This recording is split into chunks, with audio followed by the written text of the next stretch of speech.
하나님의 교회 선한 목자 교회는 주의 은혜를 사모하며 주의 사랑을 실천하고 이를 통해 세상에 감동을 주는 섬김의 공동체로서 북미개혁 장로교단 소속 한인교회입니다.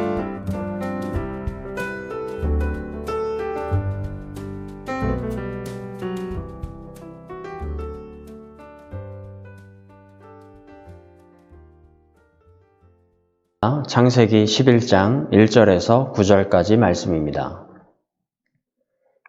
온 땅의 언어가 하나요 말이 하나였더라. 이에 그들이 동방으로 옮기다가 신할 평지를 만나 거기 거류하며 서로 말하되 자 벽돌을 만들어 견고히 굽자 하고 이에 벽돌로 돌을 대신하며 역청으로 진흙을 대신하고 또 말하되 자 성읍과 탑을 건설하여 그 탑 꼭대기에 하늘에 닿게 하여 우리 이름을 내고 온 지면에 흩어짐을 면하자 하였더니 여호와께서 사람들이 건설하는 그 성읍과 탑을 보려고 내려오셨더라.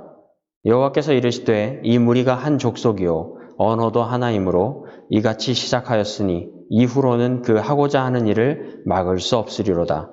자 우리가 내려가서 거기서 그들의 언어를 혼잡하게 하여 그들이 서로 알아듣지 못하게 하자 하시고 여호와께서 거기서 그들을 온 지면에 흩으셨으므로 그들이 그 도시를 건설하기를 그쳤더라. 그러므로 그 이름을 바벨이라 하니 이는 여호와께서 거기서 온 땅의 언어를 혼잡하게 하셨음이니라. 여호와께서 거기서 그들을 온 지면에 흩으셨더라. 아멘. 할렐루야. 어려운 시국 속에서도 우리를 여전히 예배하게 하시는 주님께 감사와 찬송을 돌립니다. 오늘은 창세기 11장에 나오는 바벨탑 사건의 말씀을 가지고 함께 살펴보도록 하겠습니다. 노아 시대에 하나님께서 인간의 행함의 악함을 보시고 그들을 지면에서 쓸어버리시려고 홍수를 일으키셨습니다. 가히 인류 역사상 전무후무한 사건이었습니다.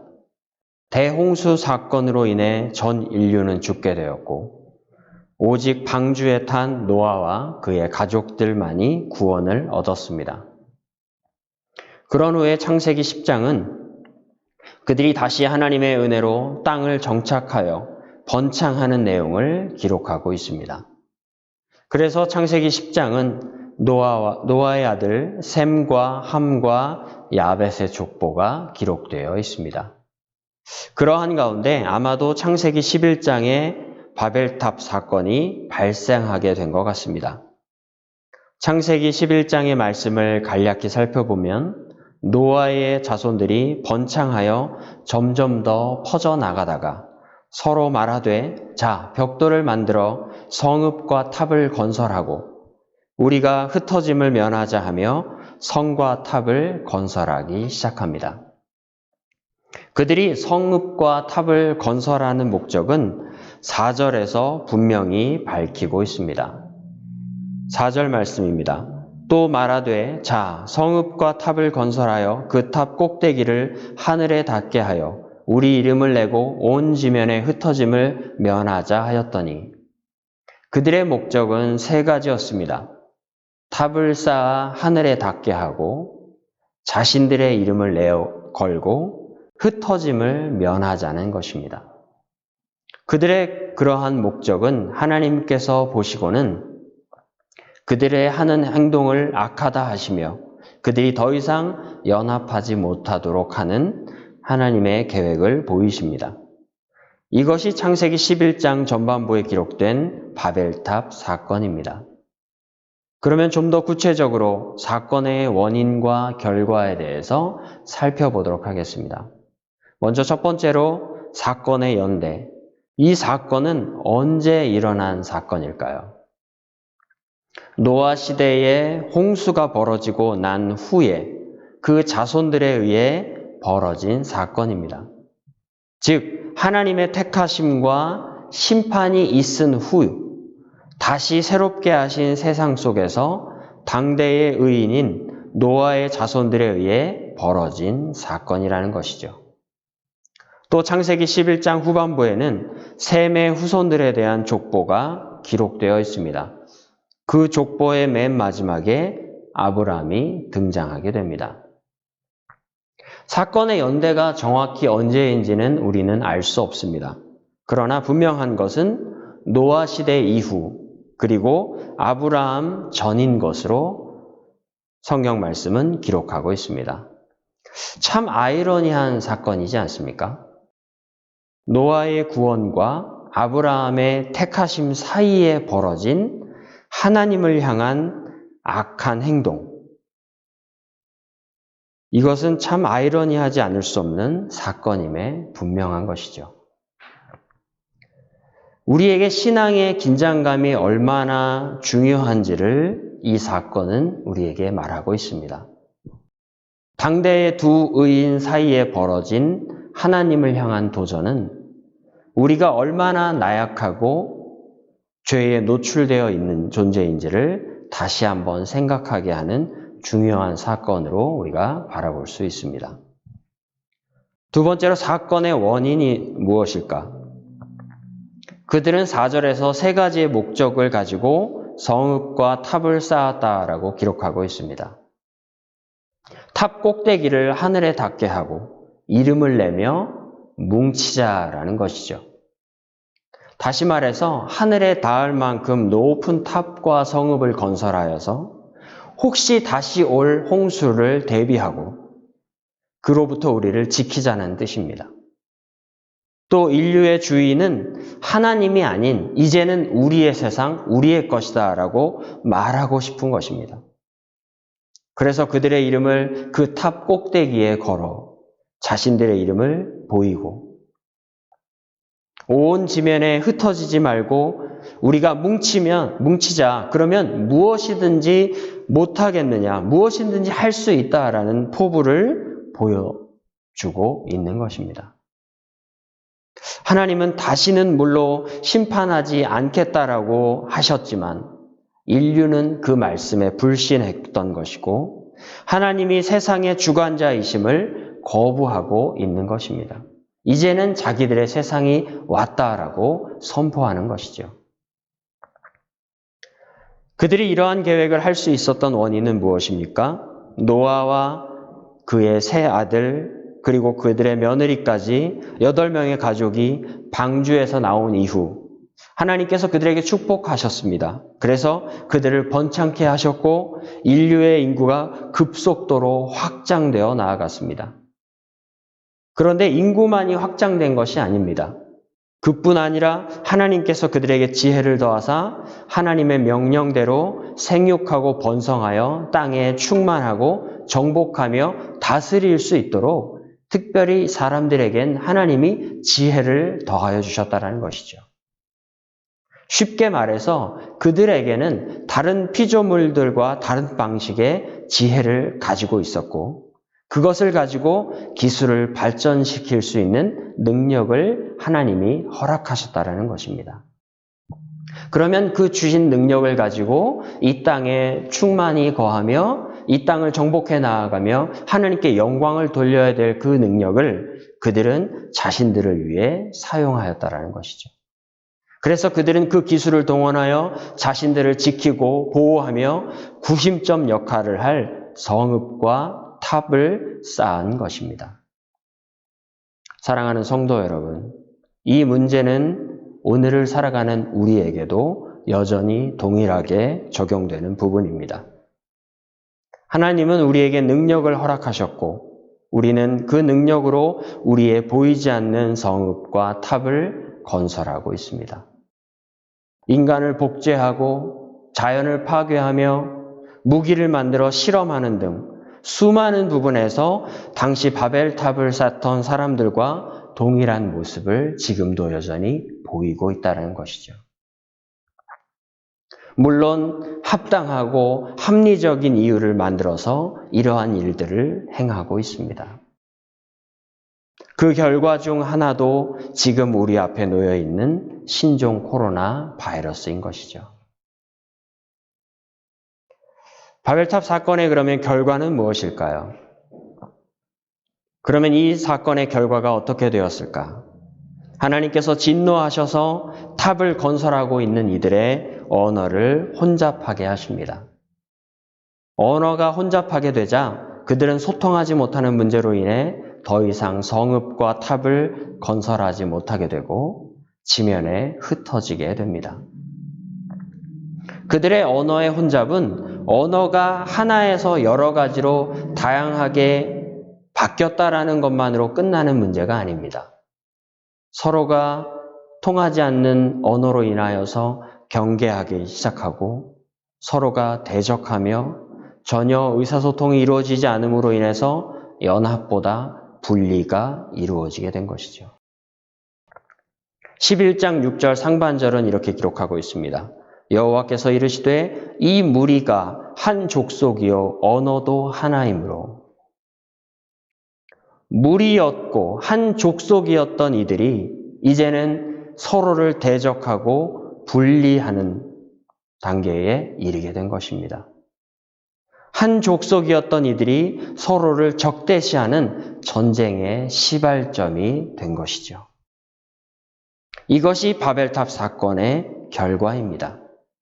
우리의 기술과 교만과 불순종이 우리는 합리성을 가지고 이루어 나아가는 그 기술의 능력이 우리를 지킬 줄 알았으나 하나님이 역사하시자 그 기술력이 우리를 서로 반목하게 하고 우리를 적대시하게 하고 전쟁을 일으키는 그런 시발점이 되었다라는 것입니다.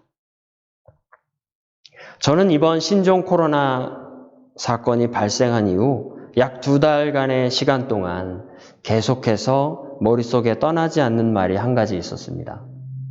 바로 사회적 거리두기, 소셜 디스턴스였습니다. 서로가 전파되거나 전염되지 않도록 2m 이상의 거리를 유지하라는 것이죠.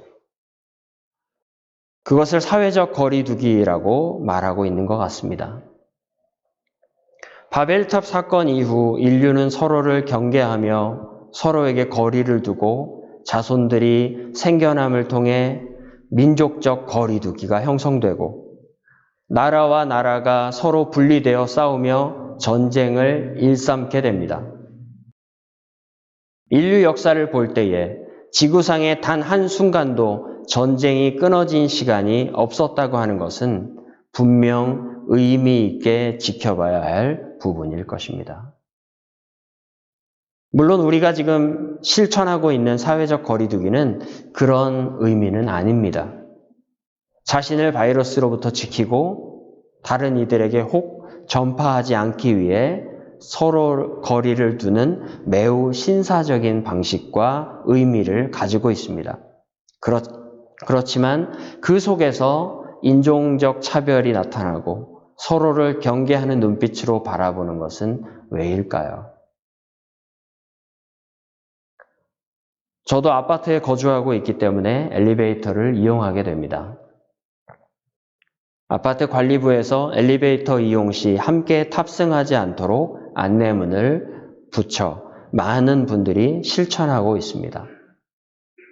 그러나 때때로 누군가가 동승하려고 하면 굉장히 불편한 마음은 어쩔 수 없는 것 같습니다.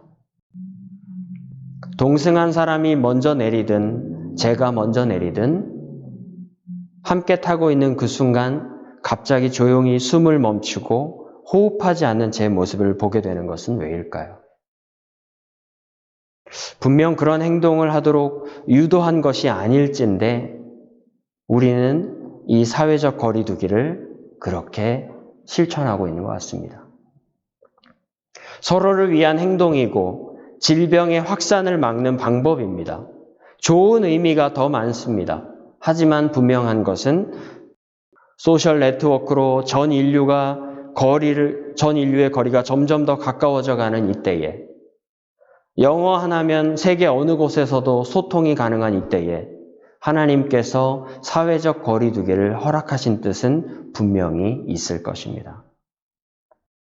속단할 수는 없지만 하나님께서는 우리가 다시 하나님 앞에서 회복되고 깨닫기를 원하시는 부분은 분명히 있을 줄로 믿습니다. 그러면 이제 우리는 무엇을 해야 할까요? 저도 아직 잘 모르겠습니다. 인생을 많이 산 것은 아니지만 40년이 넘는 시간 동안 처음 겪는 일이라서 정말 모르겠습니다. 그러나 분명한 것은 세상의 모든 일을 주님께서 주관하시며 여전히 탑의 이름을 걸기 원하는 우리 앞에서 당신만이 이 땅의 참 주인이시며 주관자가 되심을 선포하고 계시다는 것입니다. 우리가 믿어야 할 것은 그분이 우리에게 주신 능력과 그 능력에 발전된 기술력이 아니라 능력을 주신 하나님을 믿는 것입니다. 오직 하나님만 믿는 것이죠. 우리의 능력이나 우리 자신이나 외부적인 힘을 믿는 것이 아닌 오직 하나님 한 분만을 믿는 것입니다. 분명히 기억하십시오. 하나님께서는 믿는 자에게 역사하십니다. 제가 일하다가 문득 제가 가진 줄자를 가지고 제 옆에 동료분과 함께 서로 사이에 2m의 거리를 재어보았습니다. 생각보다 먼 거리였어요. 성인 남자 둘이 팔을 뻗어도 그 손이 닿지 않는 거리가 2m였습니다. 왜 2m일까요? 물론 서로 말을 할 때나 행동을 할 때 분비물이나 서로 접촉이 섞이지 않도록 그 전파됨을 막는 최소한의 거리를 말하려는 것은 맞습니다. 그러나 제가 말하는 의미에서의 2m는 왜 2m일까? 이 2m는 하나님의 섭리와 은혜와 신실하심이 아닐까 그런 생각을 해보게 됩니다.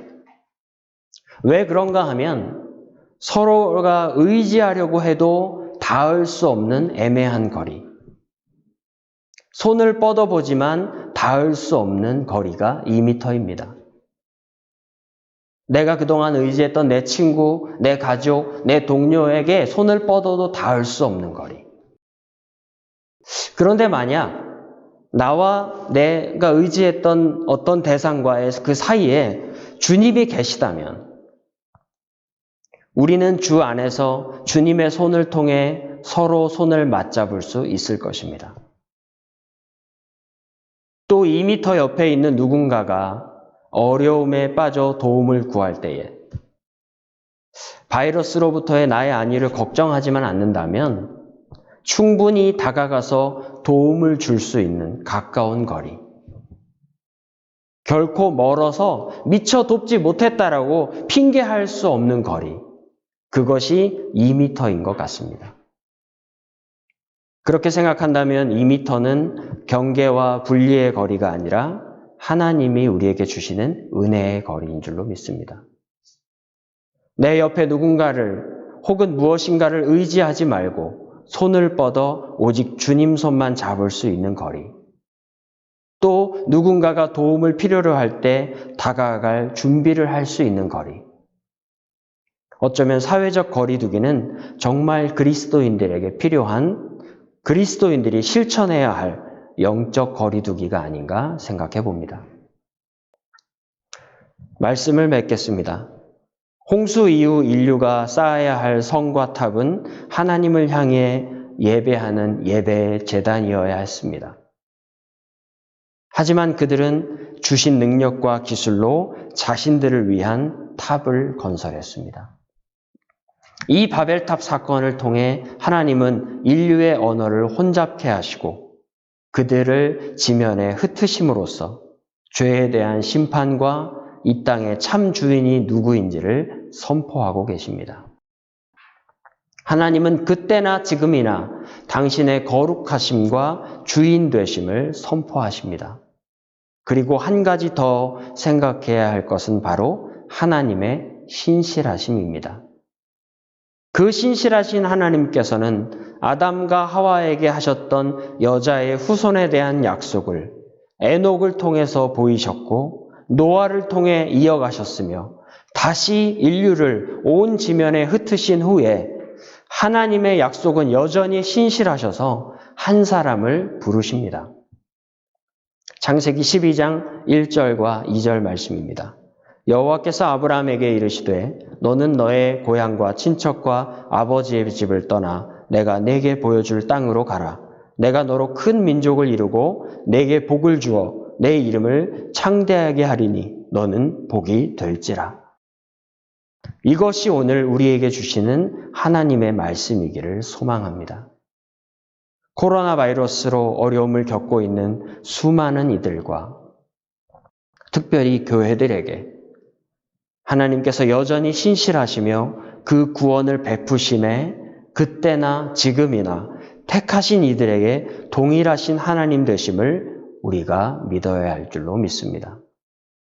언어를 혼잡케 하시고 흩으셨지만 그 속에서 자비와 은혜를 내리시며 다시 구원의 은혜를 허락하시는 하나님 되심을 믿읍시다. 하나님의 약속을 믿고 그 약속 위에 굳게 서서 어려움 중에서도 믿음을 지키며 오히려 더 하나님과 친밀해짐으로 더 가까이 나아가며 속히 회복되기를 간구하는 저와 여러분이 되기를 주님의 이름으로 축원합니다. 기도하겠습니다. 하나님 감사합니다. 어려운 이때에 여전히 우리가 주를 바라보며 예배하게 하시고 주의 이름을 찬양하며 우리의 신앙을 지켜나아갈 수 있도록 능력을 주시니 감사합니다. 하나님이 우리에게 살아가도록 주신 그 능력을 주님을 위해 사용하며 주님께 영광 돌리는 데 사용할 수 있는 그러한 이들이 되기를 소망합니다. 하나님, 우리가 그렇게 살아가게 하여 주옵소서. 또한 이 어려운 시기에 믿음 잃지 않고 끝까지 주님의 신실하신 약속을 바라보며 굳게 서서 나아가는 우리 모든 성도들이 다 될 수 있도록 하나님 인도하여 주시옵소서. 예수님의 이름으로 기도합니다.